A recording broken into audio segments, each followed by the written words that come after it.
नमस्कार मित्रों, मैं संजय शर्मा एक बार पुनः आप लोगों का अनन्या एकेडमी की तरफ से हार्दिक स्वागत करता हूं, चंदन करता हूं, वंदन करता हूं एवं कोटि कोटि अभिनंदन करता हूं।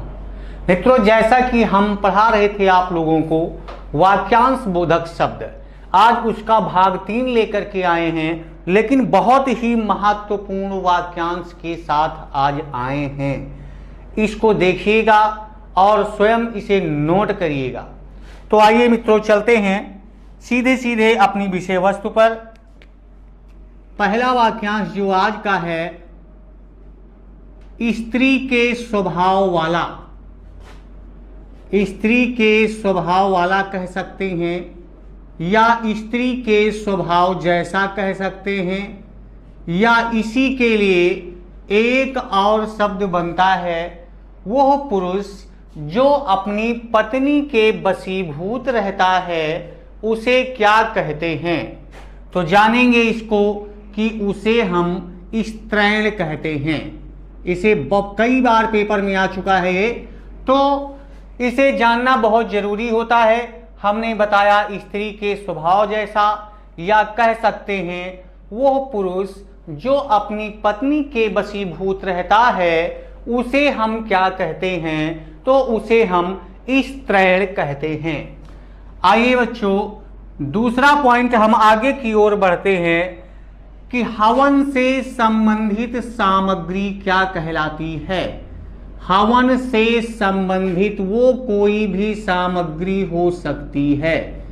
हवन से संबंधित सामग्री क्या कहलाती है, जल्दी से सोचिएगा अपने दिमाग में कि हवन से संबंधित सामग्री क्या कहलाती है।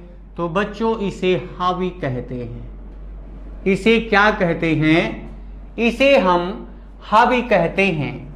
आइए बच्चों, तीसरे पॉइंट की ओर हम बढ़ते हैं और हमारा आज का तीसरा पॉइंट है, जो अत्यधिक भूखा हो। जो अत्यधिक भूखा हो उसे क्या कहेंगे? आप सभी लोग सोच करके बताइए। जो अत्यधिक भूखा हो उसे क्या कहेंगे? उसे बच्चों कहते हैं बुभुक्षित। आप लोग ध्यान से शब्दों पर देखेंगे।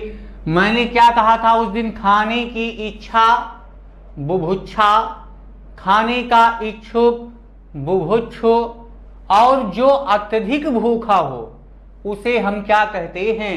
उसे हम बुभुक्षित कहते हैं। तो आइए बच्चों आगे बताते हैं। तैरने की इच्छा। तैरने की इच्छा, इसे क्या कहेंगे? इसे हम कहेंगे तितीर्षा। तैरने की इच्छा क्या कहलाएगी? तितीर्षा कहलाएगी। और अगर हम इसी बात को कह दें कि तैरने का इच्छुक, तैरने का इच्छुक, तो इसके लिए क्या शब्द बनेगा? इसके लिए शब्द बनेगा तितीर्षु। बहुत ही एक वर्ड से जो है पूरा वाक्यांश बोधक शब्द बदल जाता है और इसका अर्थ बिल्कुल भिन्न हो जाता है। आइए बच्चों, अगला पॉइंट जो कि आपको जल्दी से कहीं पर भी मिलता नहीं है, उस पॉइंट की तरफ ध्यान देते हैं। अभी तक आप खुद देखेंगे, कार्य करने की इच्छा क्या कहलाती है? कार्य करने की इच्छा, आप सभी लोग बताइए, कार्य करने की इच्छा क्या कहलाती है?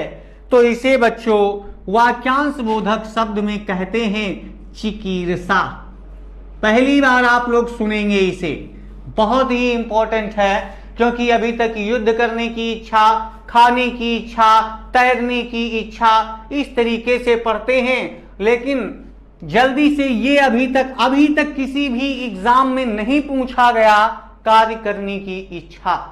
मैं बता रहा हूं, आने वाले एग्जाम में हो सकता है इसी पर प्रश्न बन जाए। तो कार्य करने की इच्छा क्या होगी बच्चों, होगा चिकीर्षा। और कार्य करने का इच्छुक यहीं से बना लीजिए, तो चिकीर्षु। चलिए लिख देते हैं कि कार्य करने का इच्छुक, कार्य करने का इच्छुक क्या कहलाएगा बच्चों, कार्य करने का इच्छुक आपका कहलाएगा चिकीर्षु। आइए बच्चों आगे की तरफ और बढ़ते हैं, क्योंकि ये वाक्यांश बोधक शब्द हैं, इन्हें याद करना पड़ता है। या तो आपका शब्द सेंटेंस बहुत मजबूत हो, आप शब्दों का अर्थ जानते हो, तभी जा करके ये निकल करके आता है।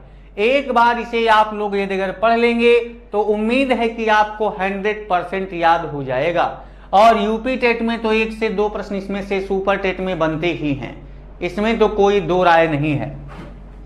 तो आइए बच्चों हम आगे की ओर चलते हैं। आप सभी लोगों ने पढ़ा होगा उत्तर और पूर्व के बीच का कोण। मैंने सेकंड वीडियो में बताया था कि उत्तर और पूर्व के बीच का कोण ईशान कोण कहलाता है, या उत्तर और पूर्व की दिशा, इसे कोण ना कह के दिशा भी कह सकते हैं, तो वो ईशान कहलाएगा। लेकिन आज मैं बता रहा हूं दक्षिण और पूर्व के बीच की दिशा। देखेंगे दिशाओं से बहुत प्रश्न आते हैं। दक्षिण और पूर्व के बीच की दिशा या कोण आप कह सकते हैं, ये क्या कहलाएगी बच्चों, तो इसे कहते हैं आग्नेय। दक्षिण और पूर्व के बीच की दिशा क्या कहलाती है, आग्नेय कहलाती है। अगला पॉइंट है बच्चों उत्तर और पश्चिम के बीच की दिशा। उत्तर और पश्चिम के बीच की दिशा, उत्तर और पश्चिम के बीच की दिशा या कोण कह सकते हैं, तो उसे हम कहते हैं वायव्य। क्या कहते हैं बच्चों, काफी इंपॉर्टेंट है, उसे हम कहते हैं वायव्य। दिशाओं से संबंधित प्रश्न बहुत इंपॉर्टेंट बनाए जाते हैं, इसलिए ध्यान रखना दक्षिण और पूर्व के बीच की दिशा आग्नेय कहलाती है और उत्तर और पश्चिम के बीच की दिशा क्या कहलाती है, वायव्य कहलाती है। एक बात और कह दें बच्चों, यहां पर आपके दिमाग में एक बात ये उठ रहा होता कि दक्षिण और पूर्व के बीच की दिशा तो इन्होंने बता दिया है, इसके बाद में जो है दक्षिण और पश्चिम की दिशा कौन बताएगा, तो देख लेंगे दक्षिण और पश्चिम के बीच की दिशा ये आपकी क्या कहलाती है बच्चों, इसे हम कहते हैं नैऋत्य। नैऋत्य। दक्षिण और पश्चिम के बीच की दिशा यहां पर मैंने शार्ट में लिख दिया है, आप सभी लोग समझदार हैं। तो दक्षिण और पश्चिम के बीच की दिशा क्या कहलाती है बच्चों, नैऋत्य कहलाती है। ये दिशाएं बहुत ही इंपॉर्टेंट हैं, जरूर ध्यान रखिएगा। आप चाहें तो जल्दी से इसका स्क्रीनशॉट ले लीजिए, जिससे कि आपको पढ़ने में असुविधा ना हो।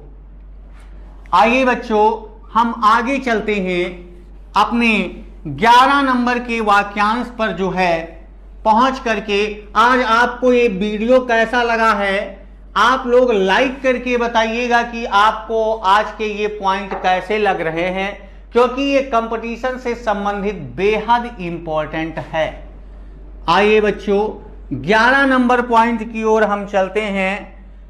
इसे कह सकते हैं कि जो अपनी पत्नी के साथ हो, जो अपनी पत्नी के साथ हो, इसे क्या कहेंगे बच्चों, इसे कहेंगे सापत्नीक। सापत्नीक। और यदि अगर ज्यादा साथ में हो तो सोच ही सकते हो, साथ में हो तो ठीक है, लेकिन यदि अगर ज्यादा साथ में हो तो विपत्नीक, आप समझ सकते हैं। चलिए ये यहां पर हंसी किए हैं, विपत्नीक नहीं होता है। जब साथ में पत्नी नहीं होती है तब विपत्नीक होता है, क्योंकि जब इंसान अपने घर पहुंचता है तो उसके बाद में विपत्तियां आना शुरू हो जाती हैं, इसीलिए उसे विपत्नीक कहा गया है। चलिए बच्चों, आइए अगला पॉइंट है, जिस शब्द के दो अर्थ हों, जिस शब्द के दो अर्थ हों, जिस शब्द के दो अर्थ हों उसे क्या कहेंगे? उसे हम कहेंगे श्लिष्ट। जिस शब्द के दो अर्थ हों उसे हम कहेंगे श्लिष्ट। इसे हम आप लोगों को श्लेष अलंकार में पढ़ाएंगे कि ये श्लिष्ट है क्या। श्लिष्ट का अर्थ होता है बच्चों चिपका हुआ, बिल्कुल एकदम से फेविक्विक से समझ लीजिए, इसका जोड़ कभी टूटता नहीं है। तो जिस शब्द के दो अर्थ हों उसे क्या कहेंगे? उसे श्लिष्ट कहेंगे। शत्रु का नाश करने वाला, शत्रु का नाश करने वाला, शत्रु का नाश करने वाला, इसे हम शत्रुघ्न कहते हैं। क्या कहेंगे बच्चों? इसे हम शत्रुघ्न कहेंगे। धर्म के विरुद्ध कार्य करने वाला, आप जानते हैं धर्म के, जल्दी जल्दी नोट करेंगे आप सभी लोग, धर्म के विरुद्ध कार्य करने वाला,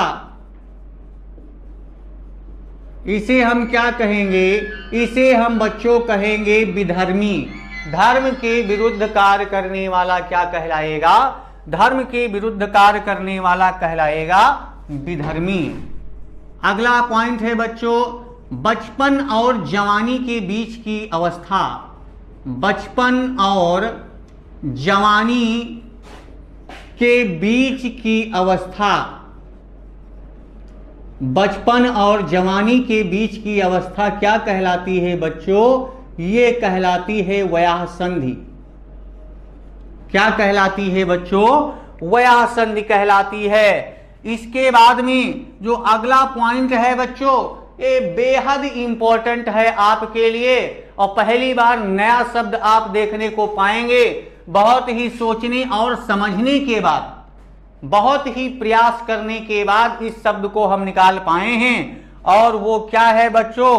यज्ञ के स्थान पर, ध्यान से सुनिएगा, यज्ञ के स्थान पर स्थापित किया जाने वाला खंभा, उसे क्या कहते हैं? यज्ञ के स्थान पर स्थापित किया जाने वाला, स्थापित किया जाने वाला खंभा क्या कहलाएगा बच्चों? आपके लिए कहिए तो होमवर्क में इसे छोड़ दे, आप लोग ढूंढ करके बताइएगा, लेकिन चलिए हम ही बताए दे रहे हैं, इसे यूप कहते हैं। क्या कहते हैं? इसे हम यूप कहते हैं। तो चलिए बच्चों, ये भी प्रश्न बहुत ही इंपॉर्टेंट है। अगला पॉइंट है बच्चों आपका कि जुड़वा, जुड़वा भाई या बहन, जुड़वा भाई या बहन, ये क्या कहलाएगा? जुड़वा नाम आपने बहुत सुना होगा, जो एक साथ बच्चे पैदा होते हैं उन्हें जुड़वा कहा जाता है। तो जुड़वा भाई अगर है तो उसे क्या कहेंगे, और जुड़वा बहन है तो उसे क्या कहेंगे? तो मित्रों, जुड़वा भाई अगर है तो उसे यमल कहा जाता है। क्या कहा जाता है? यमल कहा जाता है। और यदि अगर जुड़वा बहन है तो उसे यमला कहा जाता है। क्या कहा जाता है? यमला कहा जाता है। तो आइए बच्चों, अगला पॉइंट हम सभी लोग देखते हैं कि कमल की डंडी क्या कहलाती है? कमल की डंडी, कमल की डंडी क्या कहलाती है? नहीं जानते होंगे तो जान लीजिए, इसे हम मृणाल कहते हैं। कमल की डंडी जो है इसे मृणाल कहते हैं। लेकिन यहीं पर एक पॉइंट और आपको समझाऊंगा कि कमल की डंडी तो मृणाल हो गई, लेकिन जो कमल का सफेद भाग होता है उसे क्या कहते हैं? कमल की नाल का, ध्यान देंगे बच्चों, कमल की नाल का सफेद भाग, ये क्या कहलाता है बच्चों? इसे हम पुंडरीक कहते हैं। इसे हम क्या कहते हैं? इसे हम पुंडरीक कहते हैं। तो आप लोग स्क्रीनशॉट जल्दी से ले लीजिए और हमसे जुड़े रहने के लिए आप सभी लोग अनन्या एकेडमी आपकी अपनी संस्था में आप सभी लोग संपर्क करते रहें, क्योंकि बहुत ही जल्द ऑफलाइन क्लास चलने वाली है। ऑनलाइन भी क्लास आप सभी लोगों को मिलती रहेगी। आप सभी लोगों का सहयोग ही हमें चाहिए। तो बच्चों, कैसे लगा आपको ये सभी शब्द? आप सभी लोग बताते रहिएगा, ज्यादा से ज्यादा शेयर करते रहिएगा। और आइए हम अगले पॉइंट की तरफ बढ़ते हैं। हमारा अगला पॉइंट है जो बच्चों, अब नंबरिंग ना करके पॉइंट के रूप में इसे हम करेंगे। अगला पॉइंट है मछली के समान आंखों वाली स्त्री। मछली के समान आंखों वाली स्त्री। मछली के समान आंखों वाली स्त्री क्या कहलाएगी बच्चों? मीनाक्षी। अच्छी माने आंख, मीन माने मछली। तो मछली के समान आंखों वाली स्त्री क्या कहलाएगी? मीनाक्षी कहलाती है बच्चों। आइए बच्चों, अगले पॉइंट की तरफ हम चलते हैं। आप सभी लोगों को नए नए शब्द मिलते रहेंगे। जो व्यक्ति भाषण देने में चतुर हो उसे क्या कहेंगे? जो व्यक्ति भाषण देने में चतुर हो उसे क्या कहेंगे? तो उसे बच्चों कहते हैं वाग्मी। नोट करते चलिए आप सभी लोग जल्दी जल्दी। बहुत ही अच्छे अच्छे शब्द आप लोगों के लिए लाया हूं, और खास तौर से तो सीसैट में ये प्रश्न फंसने वाले हैं। बहुत ही लाजवाब प्रश्न। आइए बच्चों, अगला प्रश्न हम आप लोगों के लिए दे रहे हैं कि सर्दी में आप सभी लोग सोच नहीं सकते हैं, सर्दी में होने वाली वर्षा, सर्दी में होने वाली वर्षा इसे क्या कहते हैं? आप सभी लोग वर्षा जानते हैं, बरसात जानते हैं, बड़ी खुशी की बात है जानते हैं, लेकिन वास्तव में हिंदी में इसे क्या संबोधित किया जाएगा? हिंदी कहने के लिए तो बहुत आसान है बच्चों, लेकिन वास्तविकता इसकी कुछ और है। गणित से ज्यादा कठिन है आपकी ये हिंदी, सिर्फ समझ का फेर होता है। उसमें तो एक फार्मूला दे दिया गया कि इस फार्मूले के आधार पर लगा दीजिए। मैं वाक्यांश पढ़ा रहा हूं, इसमें आप कौन सा फार्मूला लगाएंगे ये बताइए। तो चलिए बता देता हूं आपको कि इसे क्या कहते हैं। इसे महावट कहते हैं। क्या कहते हैं? महावट या मावट कहते हैं। आप सभी लोग ध्यान से सुनिएगा। सर्दी में होने वाली वर्षा उसे महावट या क्या कहते हैं? मावट कहते हैं बच्चों। तो आइए बच्चों, अगला पॉइंट है औषधियों का जानकार। आप सभी लोग जानते हैं इस शब्द को, औषधियों का जानकार। इसे क्या कहेंगे बच्चों? इसे कहते हैं भेषज। भेषज, वैद्य, ऐसे नाम आपने सुना होगा। आइए बच्चों, अगला पॉइंट है आपका। अगला पॉइंट में हम आप लोगों के लिए है कि प्रातः काल गाया जाने वाला गान क्या कहलाता है? प्रातः काल गाया जाने वाला गान, गाया जाने वाला गान क्या कहलाता है? तो बच्चों, इसे हम राग भैरवी के नाम से जानते हैं। किस नाम से जानते हैं? राग भैरवी के नाम से जानते हैं। तो अगला पॉइंट आइए चलते हैं, थोड़ा से स्पीड पकड़ते हैं। और जो है अगला पॉइंट है आप सभी लोगों का, वो क्या है कि प्रमाण के द्वारा जिसे सिद्ध किया जाए, प्रमाण के द्वारा जिसे सिद्ध किया जाए, प्रमाण के द्वारा जिसे सिद्ध किया जाए वो क्या कहलाता है बच्चों? प्रमेय। और ना सिद्ध किया जाए तो वो क्या कहलाएगा? अप्रमेय। प्रमाणित प्रमेय, अप्रमाणित अप्रमेय। आइए बच्चों, हम अगले पॉइंट की ओर चलते हैं। और वो पॉइंट क्या है कि पति द्वारा छोड़ी गई स्त्री, पति द्वारा छोड़ी गई स्त्री ये क्या कहलाएगी? पति द्वारा छोड़ी गई स्त्री ये क्या कहलाएगी? इसे हम परित्यक्ता कहते हैं।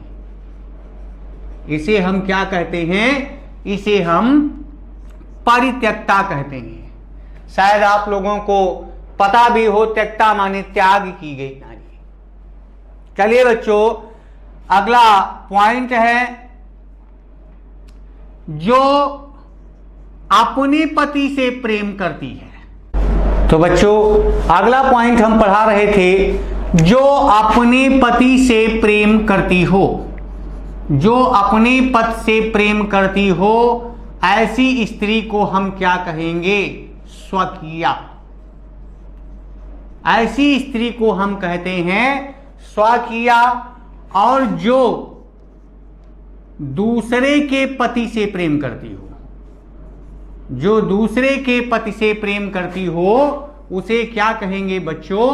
उसे हम कहेंगे परकीया। स्वकीया और परकीया, इन बातों को हम ध्यान में बिल्कुल बनाए रखेंगे। आइए बच्चों, आप सभी लोगों को बता दूं कि इसी तरीके से आपको बहुत ही बेहतरीन क्लास ऑफलाइन ऑनलाइन मिलती रहेगी। यदि अगर आपको कोई समस्या होती है तो आप इनबॉक्स में कमेंट करके हमें जरूर बताइए। इनबॉक्स में मैसेज देखने के बाद हम पुनः आपका उत्तर देंगे। तो बच्चों आइए, इसी के साथ मैं संजय शर्मा पुनः एक बार आप सभी लोगों का स्वागत बंदन चंदन के साथ में जो है धन्यवाद करता हूं। और लगातार आप सभी लोग जो हमारा सहयोग कर रहे हैं, लगातार इस पावन भूमि पर पसंद कर रहे हैं, उसके लिए आप सभी लोगों को कोटि कोटि धन्यवाद। जय हिंद, जय भारत, नमस्कार।